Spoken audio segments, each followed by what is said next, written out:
Magandang araw mga kaibigan. Bigyan natin ng reaction opinion itong post ng unofficial Bato Solid supporters yung nangyaring hearing sa Kamara kahapon na kung saan itong si Congressman Terry Ridon sobrang pinagtawanan ng kapwa niya mambabatas, isang former law dean sa San Sebastian College, Congressman Rufus Rodriguez. Mambabatas at dating law dean Rufus Rodriguez natawa sa mga katwiran ni Representative Ridon.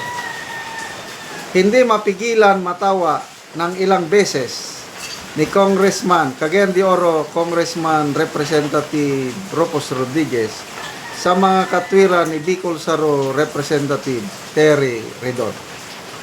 Sa hearing ng impeachment laban kay Vice President Sara Duterte, hiniling ni Ridon sa House Committee on Justice na padalhan ng subpoena ang mga law firms na nakalagay sa SALN ng BC upang malaman umano ang pinanggalingan ng yaman nito. Wala siyang hawak na ebidensya sa unexplained wealth kuno ni VP Sara, kaya fishing expedition siya sa mga law firms.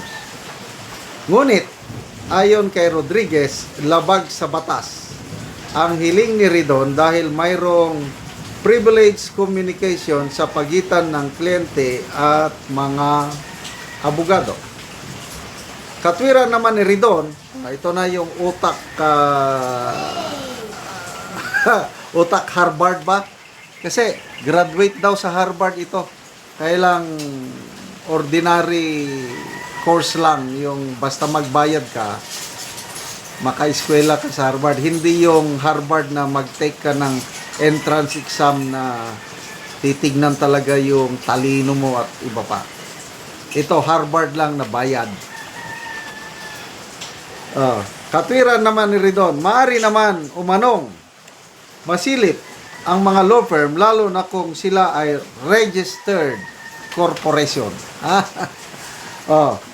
Sabi niya, assumption. Our assumption is that this is an incorporated law office because it was stated as one of the business interests of the Vice President in her SALN. Ito yung rebuttal ng law dean.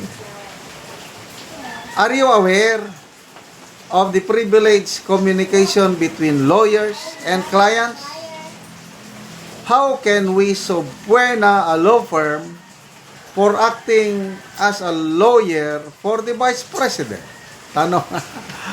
Talagang dumadami ang mga mambabatas natin na law bender. Sinimulan ng isang senador. Sometimes we must bend the law. Am I right, Mr. Secretary?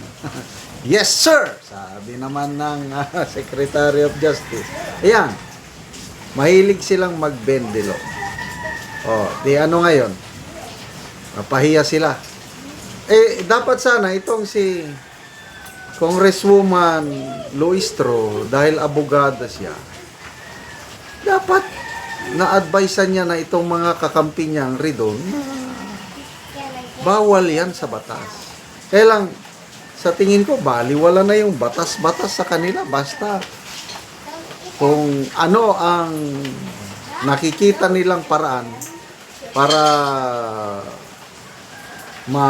mapasama nila ang imahe ni VP Sara, o anong paraan para lang makagather sila ng ebidensya nila kahit labag sa batas, sige na lang.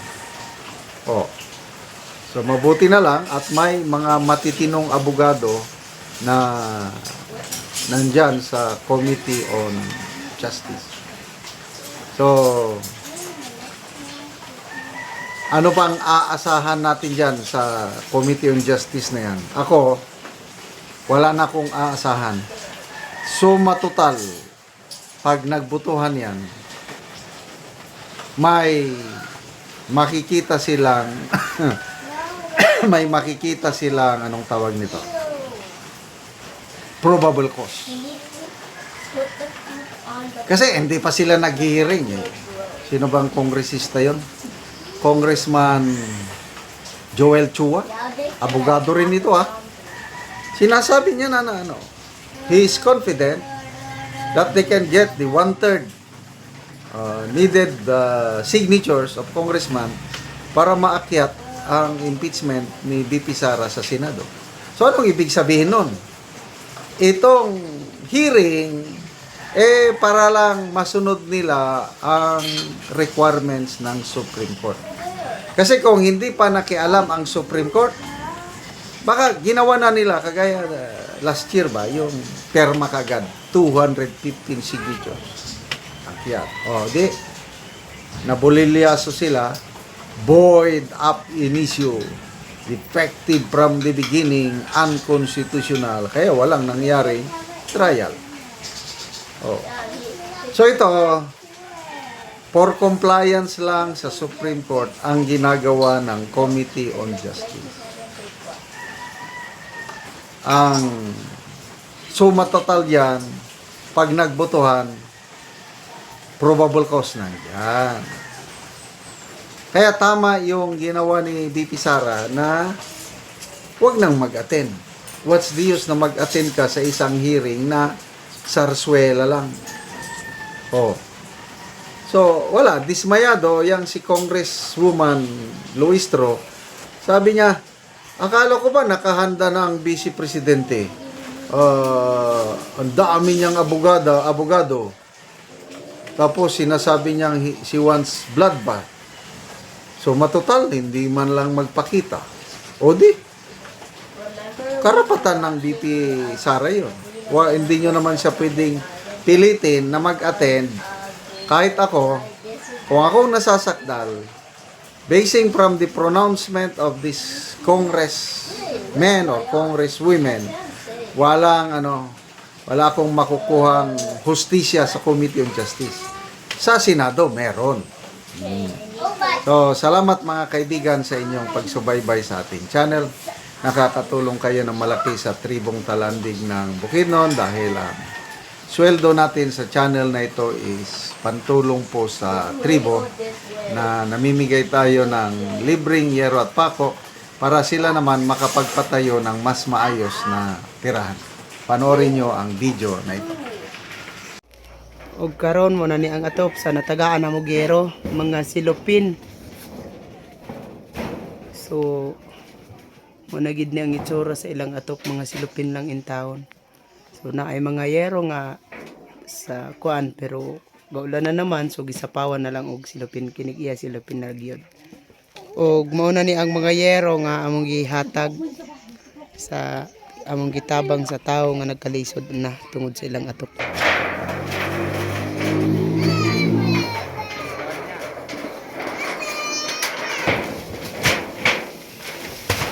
Andam ka koy, ako koy, takangan koy.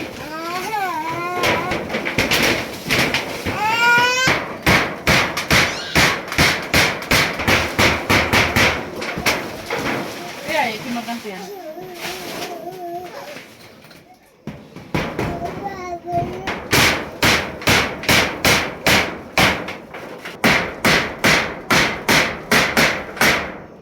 Yan kara ba?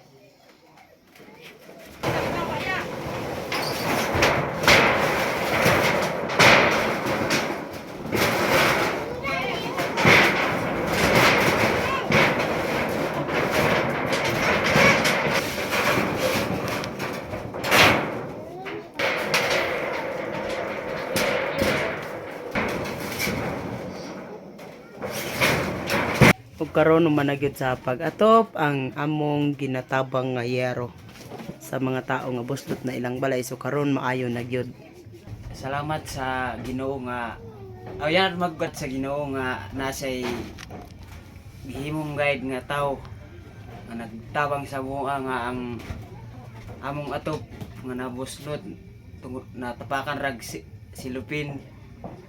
Salamat sa nagtabang. Salamat po sa sin nga gihatag sa mga nga nami maulanan na sulbad na gid among kwan. So pila na to katuig ang imong atop nga yero nga gitapakan ng og silupin? mag 8 years na 8 years. ay hapag yun na Pulihan. pulihan. Mm. Hatag sa yero, nasin, Mm. So salamat kaayo. o mga to.